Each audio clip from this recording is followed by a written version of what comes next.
Auto du boulevard Kia est fier de vous présenter cette capsule d'hier à aujourd'hui. Bon visionnement! Voici d'hier à aujourd'hui, une capsule de Normand de Lessard. Normand nous présente des personnes ou des événements qui sont venus marquer notre passé en Beauce. Sur ce, bon visionnement.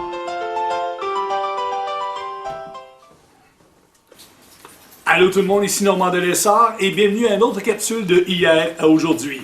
Simon du Rivage de Radio-Canada, en 1979, a présenté un documentaire sur la Beauce, l'histoire de la Beauce. Vous allez voir, c'est vraiment captivant. On regarde ce que ça donne. Moi, je m'en vais ramasser mon bois pour la saison hivernale. Bon visionnement!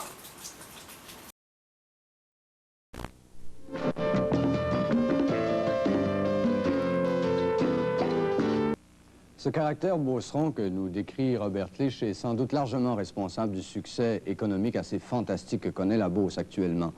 Père Gédéon dit toujours qu'il y a deux sortes de monde. Il y a les beaucerons puis il y a les ceux qui auraient bien voulu le devenir. Les beaucerons sont à ce point indépendants qu'ils se sont développés tout seuls, effectivement. À Thetford, par exemple, il y a l'Asbestos, à Valleyfield, la Goodyear, la Shenley. À Arvida, il y a l'Alcan. En Beauce, les grandes entreprises appartiennent aux beaucerons. La Beauce, c'est pourtant un tout petit pays. Coincé entre Québec et les États-Unis, le Maine, 72 000 habitants seulement.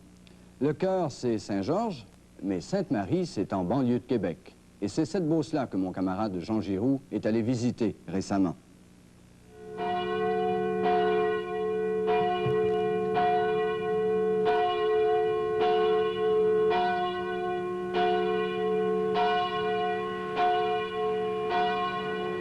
Sainte-Marie-de-Beauce, un dimanche comme les autres.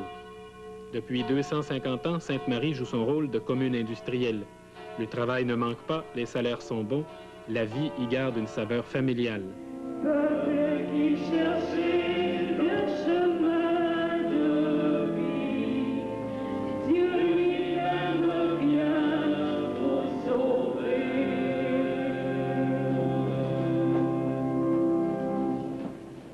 Alors bonjour et bienvenue à chacun de vous, cette célébration de l'Eucharistie, par cette merveilleuse journée d'hiver que nous avons aujourd'hui, c'est extraordinaire. C'est valeur qu'on ne puisse pas faire comme en été, aller célébrer ça dehors, sur le camping. Porte ouverte sur la vallée de la Chaudière, Sainte-Marie est une ancienne seigneurie transformée en château de la Beauce actuelle. Ce qui étonne ici, la mentalité originale, faite de traditions villageoises et d'audace moderne. À 20 minutes de Québec par l'autoroute Robert Clich. Il faut lire l'histoire de nos petites paroisses et constater que vers les années 1860-1875, les curés de l'époque étaient inquiets du taux de jeunesse, du pourcentage, du nombre de jeunes gens qui allaient travailler dans les factories américaines. Et ceux-ci ont développé une mentalité industrielle, sans compter qu'il y a eu aussi le facteur des chantiers forestiers du Maine. Alors, les chantiers forestiers du Maine, nous sommes tout près de la frontière américaine, alors il y a beaucoup de personnes qui ont commencé comme bûcherons, sont devenus contremaîtres pour, par la suite, devenir contracteurs. Alors, deux contracteurs sont devenus propriétaires de petites usines de moulins à scie, de transformation. Et ces usines-là, si vous avez pu le visiter, ont été transformées à des usines de meubles. On fabrique tous les matériaux nécessaires à l'industrie de la construction. Et ceci a développé une mentalité industrielle qui fait boule de neige. C'est que de génération en génération, on a appris à ne pas avoir peur de l'entreprise. On a appris aussi qu'on pouvait la posséder puis la contrôler. Puis on a appris que dans l'entreprise, on pouvait faire une partie du travail puis que les gens qui nous employaient pouvaient être satisfaits. Spécialiste de la mise en marché, Julien Turcotte a travaillé à Québec pendant quelques années après ses études. Beauceron d'origine, 28 ans, il occupe depuis 3 ans un poste créé à sa mesure, commissaire industriel de Sainte-Marie. Avec ses collègues de Saint-Joseph et de Saint-Georges, il dirige en coulisses l'expansion économique régionale. Julien Turcotte est l'exemple même du retour dans la Beauce d'un savoir-faire devenu aujourd'hui indispensable. Aujourd'hui, nos entreprises grossissent, puis grossissent plus rapidement. C'est qu'au début, quand on le sait, là, la structure de l'entreprise beauceronne, c'est qu'en général, ça démarre petit. Et puis, ça s'agrandit pour devenir régional, provincial, puis parfois sur le plan international. Alors, il y a 15 ou 20 ans, ça prenait peut-être 10 ans à aller sur le plan national, tandis qu'aujourd'hui, on peut faire ça beaucoup plus rapidement, en 5-6 ans. C'est ça qui a permis d'avoir plus d'opportunités. La croissance économique régionale n'attire pas que les anciens beaucerons, elle en crée de nouveaux. Par exemple, Aurel Mercier. Né à Saint-Marcel-de-Lillet, technicien en foresterie, il a arpenté le Québec pendant 10 ans. Marié à une beauceronne, il s'est installé à Sainte-Marie et il est devenu contremaître dans une usine de bois ouvré.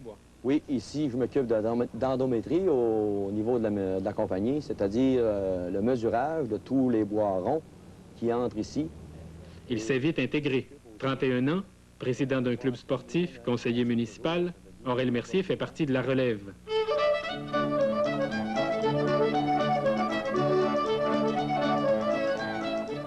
Saint-Joseph, premier ingrédient de la réussite, se retrousser les manches. Au début des années 60, les industries fermaient à tour de rôle, plusieurs beaucerons partaient. Pour sortir de la somnolence, une poignée de citoyens ont créé la Chambre de commerce locale, modifié le statut de village en celui de ville et ouvert le premier et unique parc industriel privé du Québec. Aujourd'hui, il est le plus florissant. Aucune compagnie multinationale, aucun employeur en monopole, le parc s'autofinance, emploie 1200 travailleurs et génère un chiffre d'affaires de 75 millions de dollars. La Beauce est très indépendante. 92 % de ces entreprises appartiennent à des beaucerons.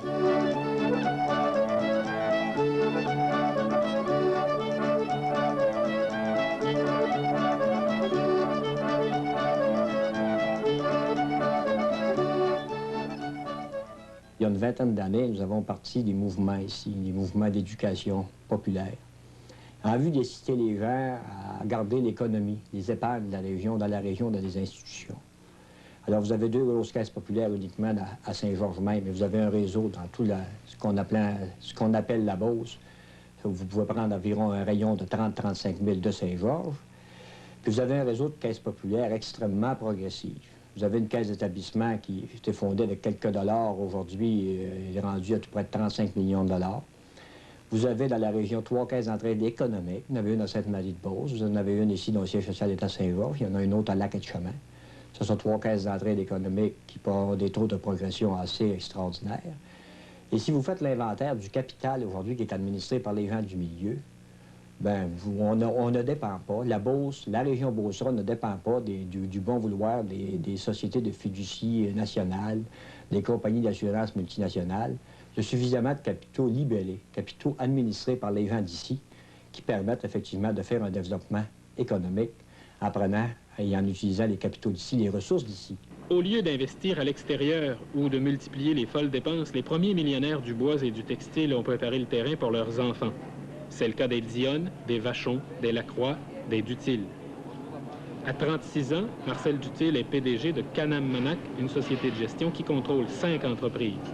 Acier, meubles, transport, construction. 2000 emplois, des ventes dépassant 100 millions de dollars. En 1963, quand Marcel Dutil a pris en main la compagnie paternelle de Saint-Gédéon, les ventes de poutrelles d'acier sur le marché américain rapportaient 1 million. Depuis 15 ans, travailleurs et cadres ont fait l'apprentissage des grosses affaires. Des usines à Saint-Georges, Saint-Joseph, Québec, Granby, Boucherville, Boston. Un marché nord-américain, des produits nouveaux et un plan d'expansion démesuré. Âge moyen, 34 ans. La région de la Beauce et Saint-Georges en particulier, puis Sainte-Marie, il y a de l'argent. Okay? Vous avez certaines familles qui n'ont plus que d'autres. Il y a de l'argent et, comme de mon côté, je crois que ma famille a investi son argent. Au lieu de s'asseoir puis de retirer des intérêts puis de faire une belle vie, elle a risqué l'argent puis tout. Il y a des bouts, ça a été bien, l'autre bout, ça a été mal. Mais dans l'ensemble, aujourd'hui, en fin de compte, ça rapporte à toute la région. Mais il y a eu des risques de prix, que ce soit dans ma famille ou dans d'autres familles. Je pense que les Beaucerons ont quand même ceci qu'il faut leur donner. C'est une certaine fierté puis un attachement. Je dirais un sain nationalisme, un patriotisme. Non seulement un patriotisme verbal, mais un patriotisme et un nationalisme appliqués quotidiennement.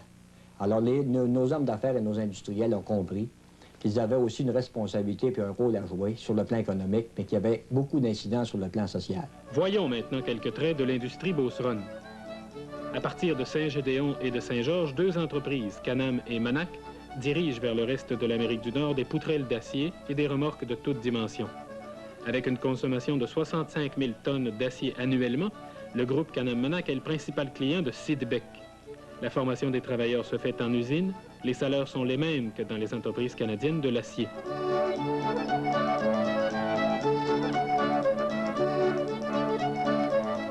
À Sainte-Marie, même si le groupe culinaire existe depuis plusieurs années, On l'appelle encore Vachon.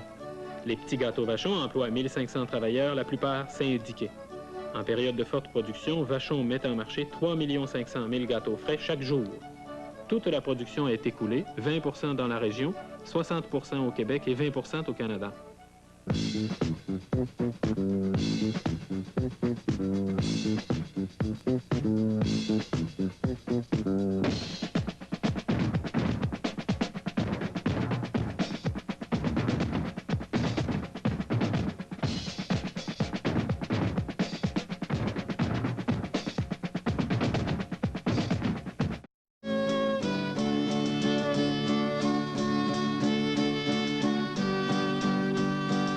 Les produits de l'érable sont une autre des douceurs de la Beauce. Bon an, mal an, on y produit la moitié de la production du Québec, c'est-à-dire à peu près 30 % de la production mondiale, soit 10 millions de livres de sirop pour des ventes dépassant 5 millions de dollars.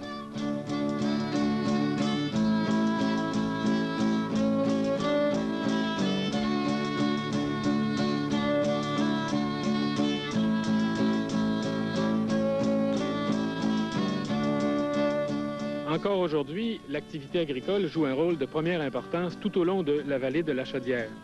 Concentrée surtout à Sainte-Marie et dans les paroisses avoisinantes, l'activité agricole regroupe quelques 25 % de la population et le revenu total des agriculteurs dépasse 60 millions de dollars. C'est pour rappeler la fertilité de la région de la Beauce, en France, que la région de la vallée de la Chaudière s'est appelée la Nouvelle-Beauce.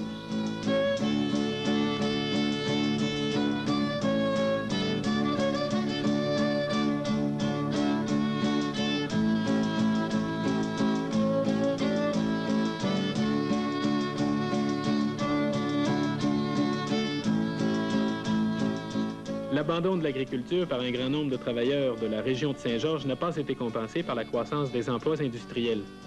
Résultat, un chômage plus élevé que dans le reste de la région. En 78, pour un taux de chômage québécois corrigé de 9 %, on trouve 7 % à Saint-Georges et entre 5 et 6 % à Saint-Joseph et à Sainte-Marie. Bienvenue à l'écoute de nos offres d'emploi disponibles pour tous, hommes ou femmes intéressés à travailler. Une proportion importante des emplois de bureau, des services et d'administration reste à combler, les chômeurs n'ayant ni l'expérience ni la formation requise. Si vous êtes intéressé par un de ces emplois, s'il vous plaît, vous présenter à votre Centre de main-d'œuvre du Canada. On entend souvent dire que le succès industriel de la Beauce repose sur les bas salaires et sur la soumission syndicale. Les salaires sont effectivement un peu plus bas que dans les grands centres, de l'ordre de 10 %, mais ils sont identiques à ceux payés à Montmagny, à Victoriaville ou à Saint-Hyacinthe. Pour que ce soit équitable pour tout le monde. Comment ça se négocie un contrat de travail ici? Pas comme ailleurs. Pourquoi? Qu'est-ce qu'il y a de particulier? Non, la méthode qu'on négocie, qu'on a tout le temps négocié nos contrats de travail, ça se fait avec nos hommes. À un certain temps, tous nos hommes sont présents au complet. Tu as le comité qui représente les gars, tu as nous autres. En fait, quand je dis nous autres, c'est le gars de personnel, le directeur général de l'usine et moi. Puis on a les employés qui sont présents dans la salle. On fait ça au théâtre municipal et puis on discute. On n'a aucune interprétation de nos gars. En fin de compte, si on a une question à poser, ils se lèvent puis ils nous posent la question directement, on répond. Si le syndicat demande quelque chose, on répond au syndicat. Et ça se travaille. C'est peut-être plus dur que négocier avec seulement qu'un comité, mais tout le monde est informé. Je pense que c'est valable pour tout l'ensemble des gars de l'usine. Dans la Beauce, employeurs et employés dépendent les uns des autres et il est de tradition de recourir à la corvée pour remettre en marche une usine sinistrée. En 72, par exemple, la Glendale de Saint-Joseph était rasée par un incendie. 400 travailleurs perdaient leur emploi. Au lieu d'attendre la décision de rebâtir pendant 6 mois, la communauté a lancé l'idée de corvée et en 3 semaines, on a enregistré 22 000 heures de travail bénévole. 3 000 personnes reconstruisirent l'usine, un effort évalué à 1,5 million. L'événement a fait le tour du monde. En 77, même réaction devant la perte des bâtiments Hercule de Sainte-Marie.